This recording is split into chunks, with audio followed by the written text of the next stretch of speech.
of founding successful ventures, a lot of startups on his name, including Etioku Pty, an AI consulting firm in South Africa. He also has Corners, a fintech organization that does a lot of exchanging of funds across Africa. He leverages technology to empower entrepreneurs. He fosters innovations. He also impacts social impacts across Africa, not just South Africa or Nigeria. So he utilizes AI for tracking missing persons. Those are some of the apps that he has developed. He has some apps that detect diseases through retina imaging, identifying early emotional breakdowns on social media for suicidal missions like that. He also champions inclusive growth. He advocates for policies that support entrepreneurship and collaborates with stakeholders to create conducive ecosystem for business development across Africa again. Through mentorship and capacity building initiatives, he has empowered a lot of next generation entrepreneurs in Africa through the digital age. Help me make welcome Mr. Jeremiah with our clap innovation through our emojis. You have the floor. Thank you very much, Dr. Miriam. Good day, everyone. It's a privilege, it's an honor to just share a bit with you. As said, my name is Jeremiah Olamijuwon, and over the past couple of years, about 1.5 decades now, in just building ventures and right at the center, right at the heart of it all is really a combination of research and also industry. More importantly for tonight's session, it's really Africa Intelligence Lab that I would actually say is the most applicable. Africa Intelligence Lab is basically a lab headquartered in South Africa, and it really focuses on transforming our research outputs 8 years ago into commercialized products. And of course, I'm tasked with speaking about entrepreneurship, startups, innovation ecosystems. And here I say it is very important to know that the world really doesn't lack any research. There is a lot of research out there. Even in South Africa, a couple of years ago, you would actually find out that some of the Center for Research Studies that were set up by the South African government actually had a whole lot of things that we actually built. Really, they couldn't be translated into revenue generating products. And really what the world lacks is translation of those research outputs into something that could transform the society. Just like the first speaker, mentioned, that at the end of the day, the ultimate goal is to make sure that research benefits the society. And of course, we have millions of publications annually, and only very few really turn out to be products of companies or policies.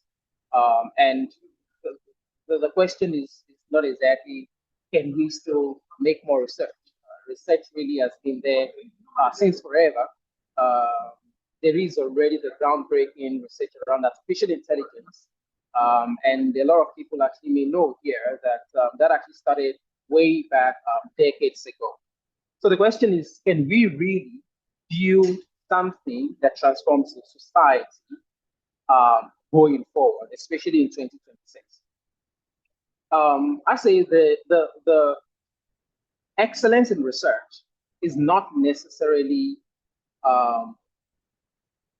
and it's not necessarily reflection of the impact we make on the society or on an economy of a country or or of a society. Uh, Primarily, in most countries, even in Africa already, there's a lot of groundbreaking research that have been done, and most of them mostly end up, on social media. Everyone actually just comes to celebrate. Oh yes, we built a new uh, vehicle that can be powered by ordinary water that you just need to warm for about 20 minutes, and then it actually can drive for like 1 year. And then, of course, a few weeks after that, the hype dies down, and then really nobody cares about it again. And what actually is missing is that people can't really think beyond research. They can't think about how to take this to the market. In the industry, we call it a go-to-market plan. There is no go-to-market plan. Also, in this aspect of the world, this side of the world, in Africa, there is not a lot of risk capital, right? So basically, there is not a lot of investors who are willing um, to invest a lot of money into risk products, all right, or things that may not exactly, that basically has not been tested and proven in other aspects of the world. And what you then generally see is that what has been proven in Europe or the Americas is then what gets the interest of investors. And this is not even just only like a research barrier only. It's really just generally across Africa, even in the industry. Another thing which I did identify here as the missing link is that uh, you find a lot of people, a lot of researchers having absolutely brilliant ideas. They've already tested it. They can even show some sort of proof of concept. The question is, how do we generate revenue from this? Most of the times, you see researchers hung up on grants, but the thing is, grants cannot sustain a venture. You really actually like need some very good capital injection, especially if you want this to scale globally or even within your community. You really want to actually impact the community. So basically, people lack, a lot of researchers lack that commercialization pathway. And also sometimes it's really just more of how can I serve my immediate community without a view to taking this out to the global world. And we need to start thinking about a research to impact continuum. Of course, from research to innovation to building an actual venture, not just building the venture, but also scaling that venture and ultimately to societal impact. It is important to understand that ecosystems, right, determines whether we break, this old chain, that has actually been there for the longest time, and we do not actually exactly have the most friendly ecosystem. But again, we could actually continue the blame game. At the end of the day, it's really behooves us. It's really, rests on us to form the ecosystems, which I do believe, is the reason for actually having, a session like this today. And understanding the barrier that is faced with research, how we can translate that and how we can remove some of those barriers and translate some of those research outputs into benefiting the society is what is important. And then I'll talk about the university spin-off.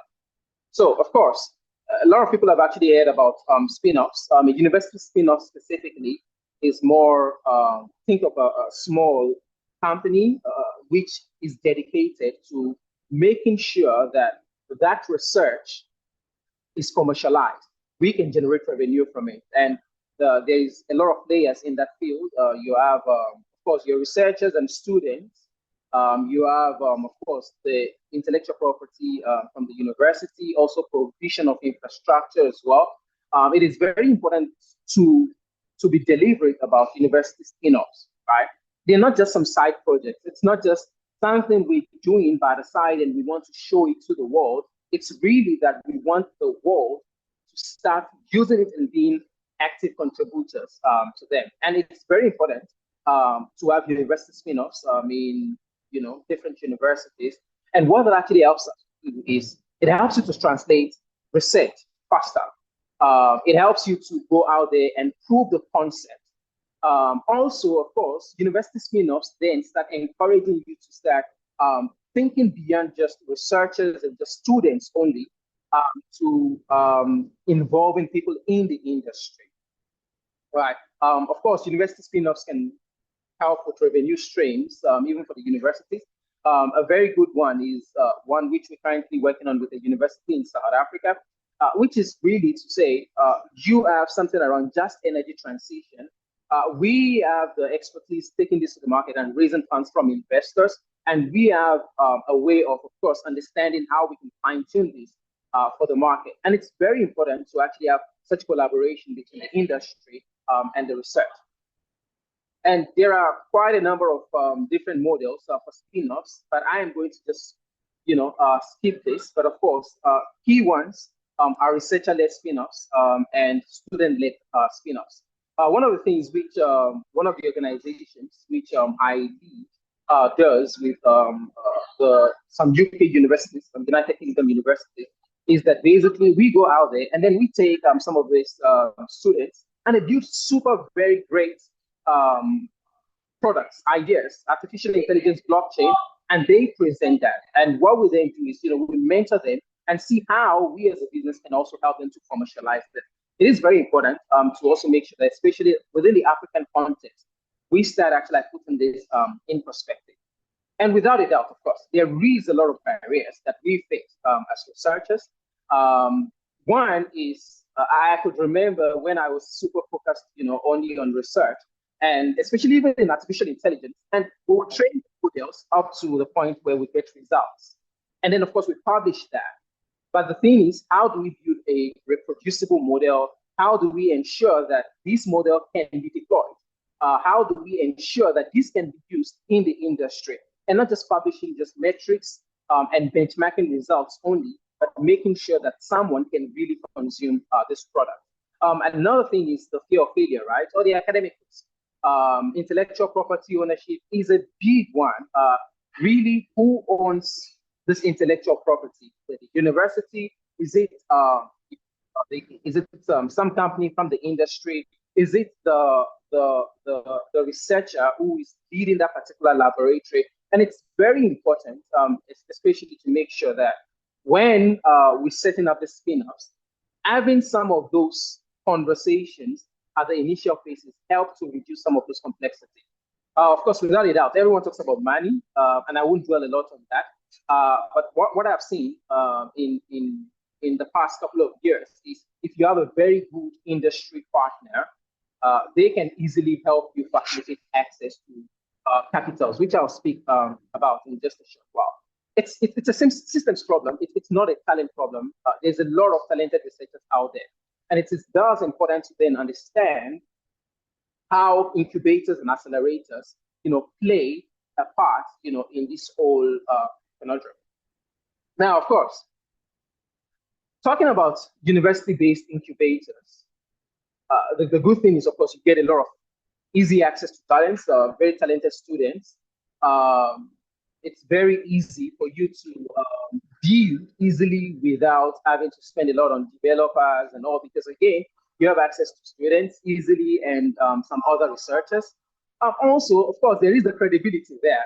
As a matter of fact, even from the industry, we've actually generally always looked to partner with Ivy League universities in different countries, because that credibility matters. To say, oh, we're partnering with this university in South Africa, in the United Kingdom, in the United States of America. It gives some sort of confidence to potential and strategic partners.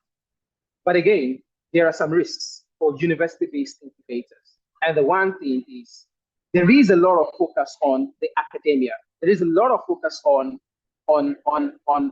how this fits the academic context. And also, there is not a lot of pressure to scale the product. It's really, can we patent? Can we just file this? But outside of that, the question is, how do we scale? How do we scale this? So it is important to understand how then to make this effective, right? And again, I've been saying this, from the beginning, to say it is very important to make sure that there's a strong industry participation. I think since about 2 years ago now, I've been participating in just energy transitions with the University of Johannesburg, for example.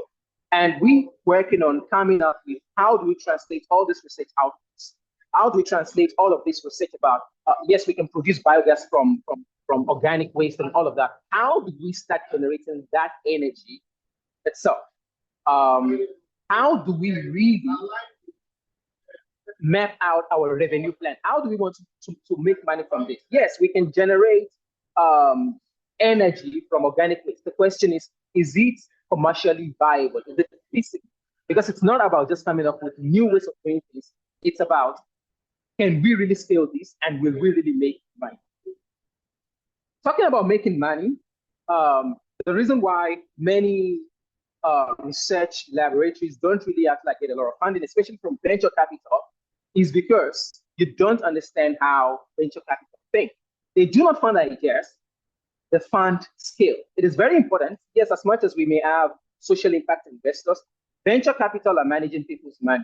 So they want to really understand, can this scale in the next 5 years, and we exit with good enough money? In the next 10 years, if we were to stay, you were to exit, and we make sure that this would have generated revenue by itself, it can sustain itself. So they ask some very important questions. Is the problem big enough? Are there people complaining about this problem? This problem you want to solve, or this thing you're researching about, is the problem big enough? Is it only something just limited to just, your university, for example? Oh, I can see that walking up and down the staircase is stressful to people, and as such, I want to come up with something innovative. The question is, does it apply outside of your immediate community? Because it is important to put that perspective of numbers in mind. Also, do you have a very good enough execution team? And ultimately, is the timing right? You would have actually seen, even not just in the research laboratories alone, even outside of, let me say, even in the industry, you find out that there are times that people build amazing products. A case study, for example, is the fintech revolution. There were early players who got into the market early, but then because it was too early, you find out that they were just pioneers for the revolution. And a couple of years after, the market was ready to accept the revolution. And it is very important, especially if you are going to be approaching investors, especially venture capitals, it's very important to put that perspective of timing. Is the timing right? And people really not do without this. So why do most research startups struggle to raise venture capital? Again, a huge focus on the research is a major barrier to raising funds. You need to take a step out of the methodology, the research, approach, just the results, and actually really take some, put some focus on the market.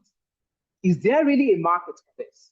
For example, sometime back I was reading about something around generating energy. I'm not sure if it's from H2O or something like that, but then it would actually take you quite a huge amount of energy to separate those compounds than what you generate out of it. So at the end of the day, yes, we may actually get somewhere. The question is it commercially viable?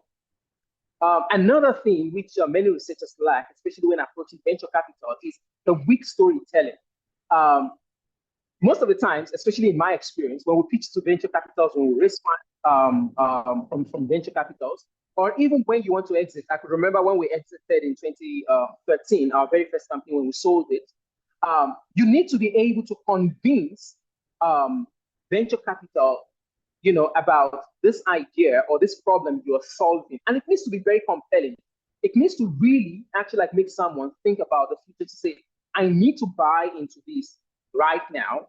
Otherwise, I will miss out on a big thing in the future. And of course, another thing is, limited traction. Most of the times it's really, we published this paper, we patented. But the question is, how many people are willing to buy your product? This research you've actually put out, how many people have taken it up? Have you tested the market? If you were to shut it down from those people that have tested it, will they complain? Will they cry out? it is very important, to bear that in mind. And as such, that would lead me then to funding stage, right? It is important to understand funding, right? Especially when you're approaching angel investors, venture capital, social impact investors.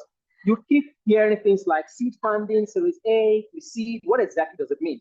Because once you understand where you are, you would know the right people to approach, right? Whether you're approaching angel investors, there are some of them that have not actually put. There are different rounds. For example, we even have friends and family round, which I'm going to skip, but I'm going to start from the pre-seed round. And it's really the pre-seed round or the pre-seed funding. You want to look for a pre-seed funding when you have not just an idea, but you validated that there is a need. You validated that there is a problem. You have built a prototype, and you can prove that people are willing to pay for the solution to that problem. Then you have the seed funding, which basically now at this point, it's not just that people are willing to pay, it's that it's really that if you want to shut down the solution, people will complain. At this point in time, people cannot do without it. There's a lot of repeats already. People have come to buy the product over and over. People, basically, your product has become the center of people's lives. And that's what we call the product market fit, right? It's that the market, it's not you just pushing out or trying to explain your product away. It's people recommending that research output or that product you've built, recommending it without any incentive. You don't even have to spend a lot on marketing anymore. You don't even have to give rewards or incentives for people to share. It's really that people can say, hey, you know what? You can take on this biomedical menstrual pad, and it's really going to change your life in amazing ways.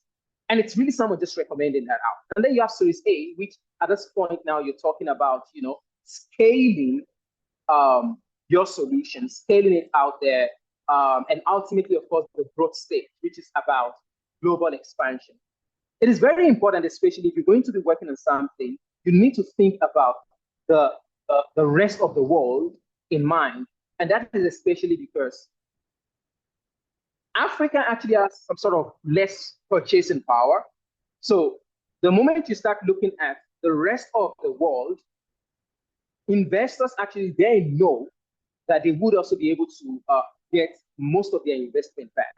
Also, if your product is relevant, especially in other aspects of the world, other parts of the world, it just increases investor capitals. Very important to actually make sure that when you're approaching investors, it's very important to know where exactly you're staying. But again, you don't have to approach venture capital. As a matter of fact, in our most recent venture, we are avoiding venture capital. For some of them, we approach venture capital, and in other cases, we avoid venture capital. And really, alternative capital paths you can consider are innovation programs from the government, grants and research. For example, the earlier speaker spoke about Innovate UK. That's another very good one. Of course, funding from social impact investors, Bill Gates and Melinda, Mastercard Foundation, etc. But most importantly, and the one I love the most, is bootstrapping, revenue first. The question is, can your product sustain or be sustained by the revenue it generates? If you can build such products that is sustained by we have 5 minutes left, Mr. Jerry. Thank you. 5 minutes left. Generates, okay. By the revenue it generates, investors actually generally come, chasing. So of course, I won't overemphasize the role of researchers, in ecosystem building. But most importantly, all I would leave you with is really think beyond journals. Engage the industry at very early stages, embrace interdisciplinary work, see entrepreneurship, as impact. There is, a note which I put here to say publishing a journal or having some articles in some high impact journals it's not the final form of research. It's really about who it benefits, and does it really benefit the society. So research is not the end. It is really the beginning. Innovation definitely needs courage, not just intelligence or brilliance. And the next global startups would literally come from the people right here on the spot. So I'll leave you with a final note. Research answers what is possible. Entrepreneurship answers what is useful. But the future actually belongs to those who do both. So let's build ventures and not just papers. Thank you very much. Thank you so much. Let's drop our emojis to show our appreciation for this presentation. Thank you so much. I would like to open the floor for questions and answers for our two presenters. You can signify if you have any question, and if you think you don't want to speak out, you can also drop it in the chat box. Before we proceed to our other presenters, if you have any question, you can signify. Okay, I see Dr. Bernard. You can choose to speak to any of our presenter, Dr. Ojodomo and Mr. Jeremiah. So you have the floor, Dr. Bernard.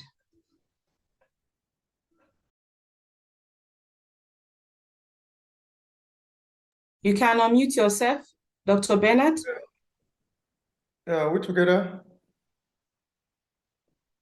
We can hear you now. Okay, good evening. I wish to appreciate, sorry, I joined you not quite early. I was busy doing something, but I met Jeremiah when I was doing his presentation.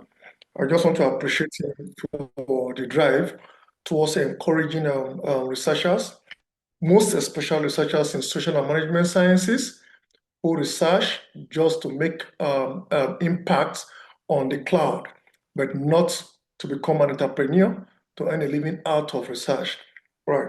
And I really encourage that. Like what we do in our institution today in Kampala International University, we try to see as much as possible how research outputs can become enterprising. And that is what I have to acknowledge him, because that is exactly what we are looking out for, right? So that era where academic staff or researchers just want to have the name, right, and still cry of poverty should be a thing of the past. But Jeremiah, as much as I appreciate you, in fact, sincerely, you don't even know the extent at which you have really hit the point.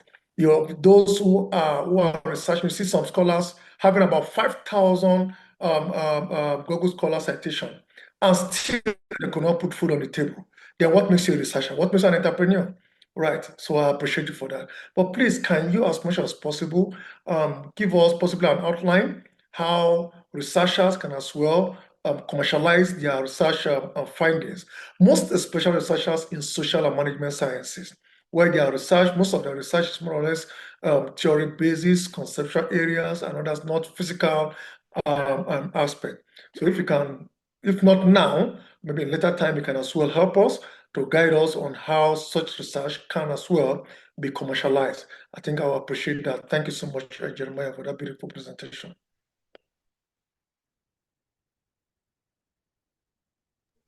Jeremiah, are you there? Do you have a ready-made answer? Okay. Yes, no, thank you very much. Thanks, Dr. Bennett, for the question. I think the question was really how can people, especially like in the social spaces, commercialize the research outputs. And really, I think, and I guess my first question would have been, what are those research outputs? Right? Because at the end of the day, if it is research, and I'm going to just use a random one, right? Say, for example, something in public health, maybe something around mental health, for example. there are different ways you could apply, new technologies now. So even though your own actual aspects are not exactly, there is a problem, right? But then you can't exactly solve the problem from an actual output or something physical perspective, right? You could partner, and that's why I said, to embrace interdisciplinary work. If you, for example, are applying artificial intelligence, then you could easily then build an actual, solution that could be commercialized that solves that problem itself. So really, especially for those in those fields, I think the first thing or the one thing that I would just recommend really is to, partner with people, in tech, in other science areas, for example, and see how you could actually come up with something that could be sold to the final consumer. I hope that that's a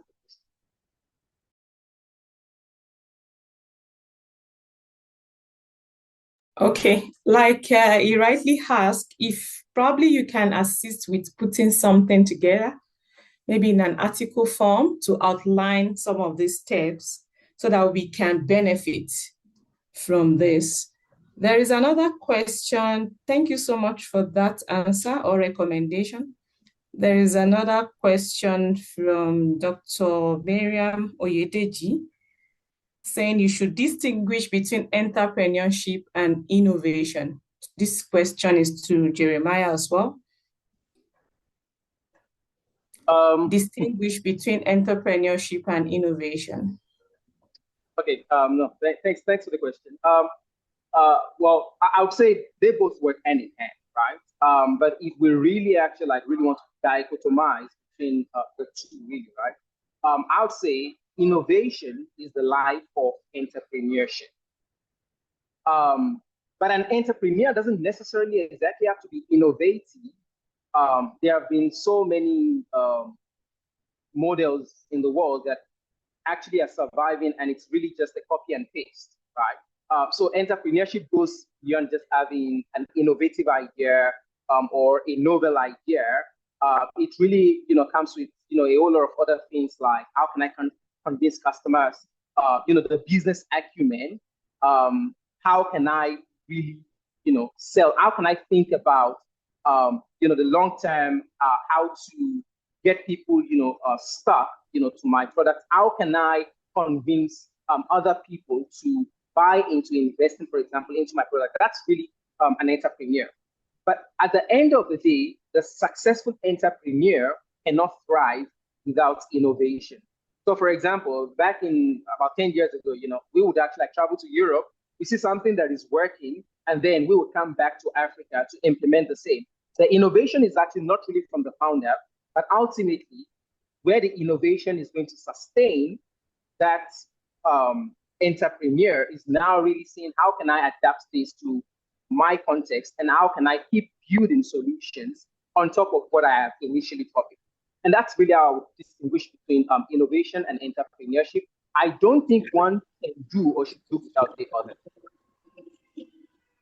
Okay, thank you so much. I just want to come in and say, do you think as a researcher without probably an entrepreneurship background, can this training or these skill sets be acquired?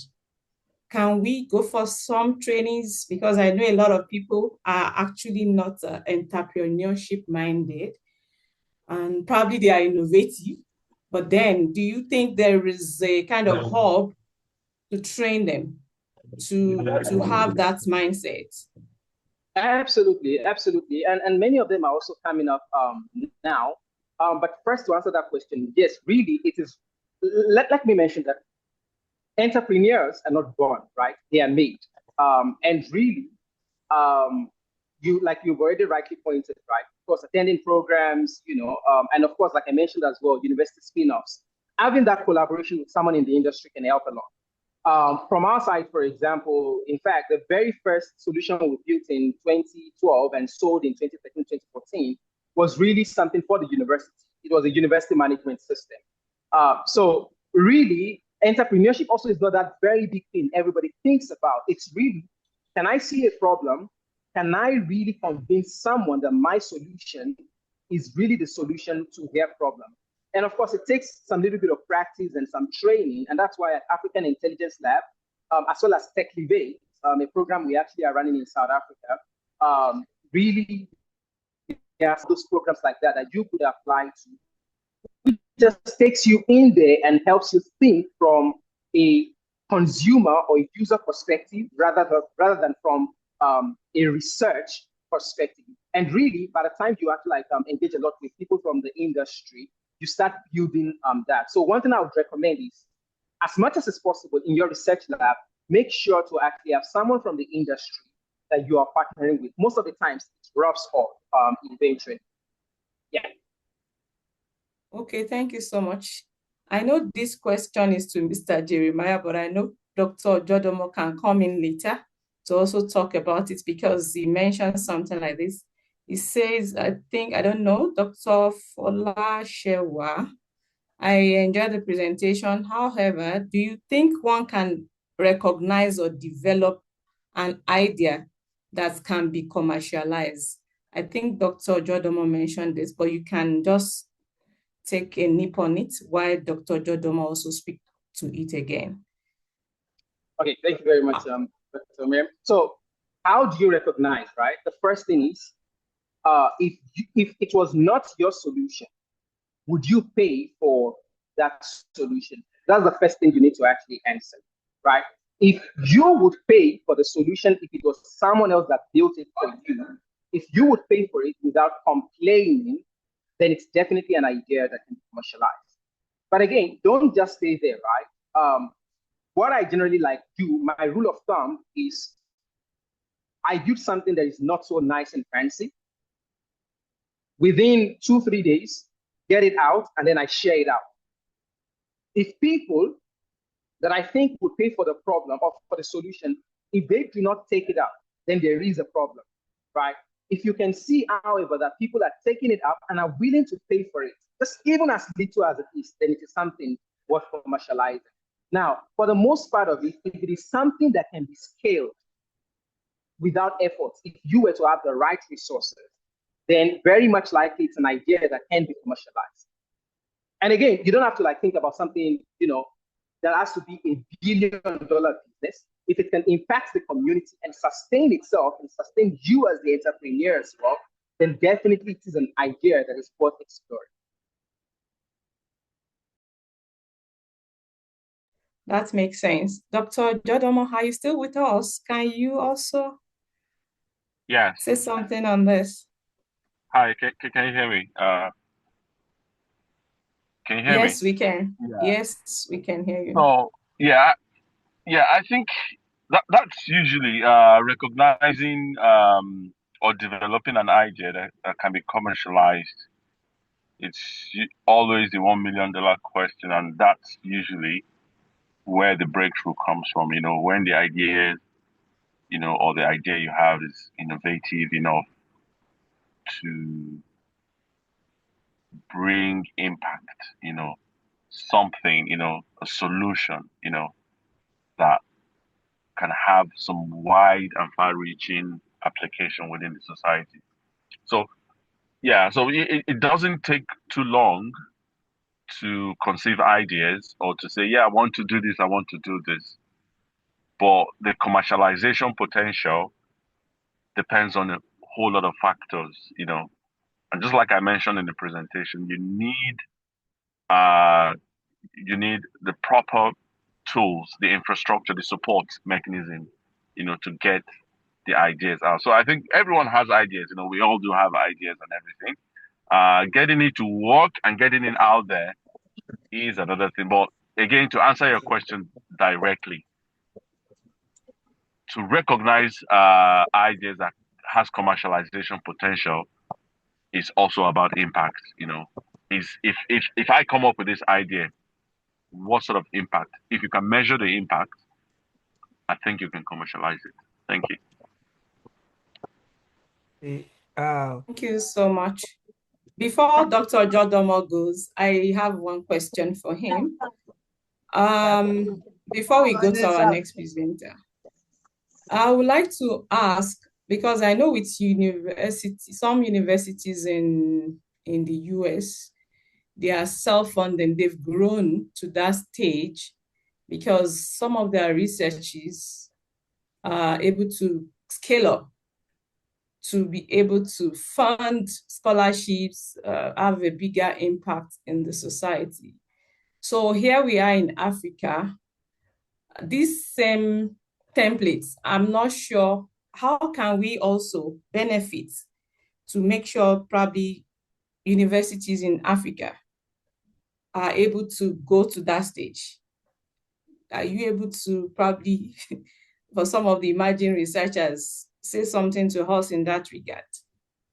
Apart from Yes. our personal gains, but to impact the society to the extent that the produce, the outputs that are coming are also able to help through universities to a lot of scholarships that people enjoy from Africa are actually coming from some of those stuff. Thank you. Yeah, so I think thank you so much, Dr. Neil. So I think the simple answer is there are things we are not doing, that is being done, out there in the West or in the other part of the world that we're clearly not doing. And one of it is uh the measure of research excellence as a contribution to the potential of an institution beyond publication, So, so the appraisal that a university gets in Nigeria is usually, or well, amongst other things, but mainly how much publications, what was the output in terms of publication and all that. For research excellence is actually another pathway that government can actually put in money to sort of make sure that people are coming up with highly impactful and truly engaging, societal, groundbreaking, and transforming ideas beyond publication. For emerging researchers, just to give a solution. I mean, we can whine and talk about the problem all day. So I've always talked about the partnership, and fostering international collaboration,